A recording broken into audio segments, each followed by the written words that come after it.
जय हिंद दोस्तों, आप लोग का स्वागत है हमारे यूट्यूब चैनल संतोष प्रधान में। दोस्तों आज हम लोग बहुत दुख के साथ एक ये वीडियो बनाने जा रहे हैं आप लोगों को, क्योंकि आप लोग को मैं इसे कुछ सजेशन देना चाह रहा हूँ इस वीडियो के माध्यम से। क्योंकि एक बहुत बड़ी क्षति हुई है बिहार फायर सर्विस में। जो न्यू कैंडिडेट है मनीषा कुमारी नाम है, वे जमुई जिला की है। उनका रोड एक्सीडेंट में दोस्तों मैं आप लोग को बता दूं रविवार का देहांत हो गया। उनका ज्वाइनिंग 13 जून को पटना में होने वाला था और उनके घर में बहुत बड़ी खुशी थी, क्योंकि किसी के घर में यदि बाल बच्चे की नौकरी लगती है तो बहुत माहौल खुशी रहता है। ये दो बहन एक भाई थे, 3 भाई बहन थे, इसमें ये छोटी थी और ये होनहार थी। ये खैरा थाना के ये अंतर्गत टिहिया गांव इनका था। वहाँ ये कहीं अपने रिलेशन में गए थे और रिलेशन में बाइक के द्वारा किसी साथ आ रहे थे, तो लखीसराय और मुंगेर जो मार्ग है, जमुई मार्ग है, उन पे इनका एक्सीडेंट किसी हाईवा जो बहुत सुपर फास्ट जा रहा था उसमें इनका टक्कर हुआ, जिसमें इनकी मौके पर ही मौत हुई।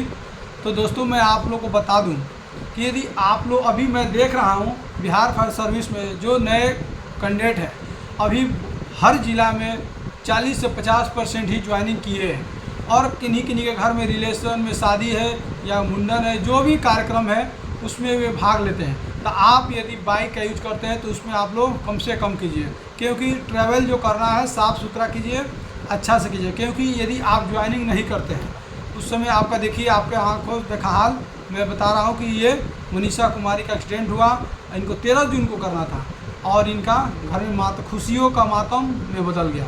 तो ऐसा न हो, आप लोग कहीं भी जाए यदि आपकी कहीं दूध चक्का पर तो भरोसा ही नहीं करना चाहिए, क्योंकि जब कभी नौकरी का बात आता है तो उसमें मेडिकल आप लोग जानते होता है। तो यदि मेडिकल आपका हो चुका है, यदि आप ज्वाइनिंग नहीं करे हैं, यदि आपका फिर से कहीं एक्सीडेंट होता है, उसमें आपका जख्म बड़ा हो जाता है, तो उस समय आप क्या कीजिएगा, तो फिर से यदि आप सही समय पर ज्वाइनिंग नहीं करते हैं तो फिर अपना मेडिकल फिटनेस देना पड़ेगा, तब आपका वहाँ ज्वाइनिंग लिया जाएगा।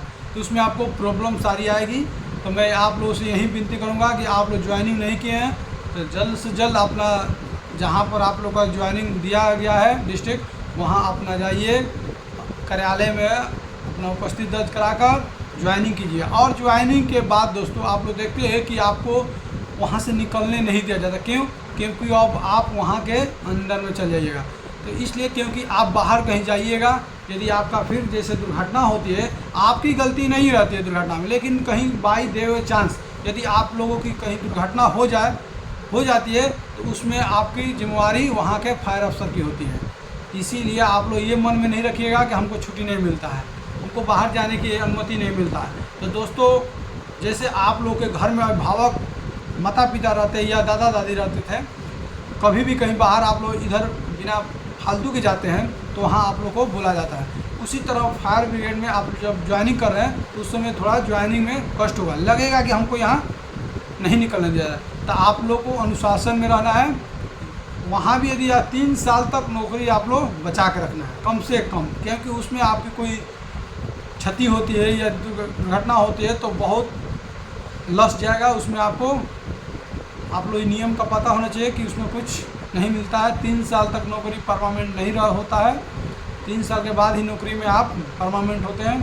तो आप लोग यदि घर में भी कहीं जाते हैं रहते हैं तो उसमें बचिए, क्योंकि ज्वाइनिंग लेटर जैसे अभी SSGD का है, मेडिकल होने जा रहा है। मैं उन लोगों के लिए बोलना चाह रहा हूँ कि SSGD में अभी मेडिकल चालू हो रहा है, तो उन लोग बच्चे लोग के लिए भी है कि आप लोग बाइक का यूज़ कम कीजिए, बेफालतू कहीं घूमने का वजह ना कीजिए, क्योंकि आपका कहीं दिक्कत हो जाएगा तो मेडिकल में अनफिट हो जाएगा। क्योंकि CRPF जो SSGD का मेडिकल बहुत टफ होता है। तो आप लोग को लिए भी है कि आप लोग घर में रहे और बिहार फायर सर्विस के जितने भी हमारे न्यू कैंडिडेट हैं वे जल्द से जल्द अपने दिए हुए जगह पर ज्वाइनिंग करें और खुश रहे, ज्वाइनिंग का लुत्फ उठाए, इंटरेस्ट नौकरी का मजा लीजिए। चलिए पुनः एक बार हम लोग नेक्स्ट वीडियो में बात करेंगे, तब तक के लिए जय हिंद जय भारत।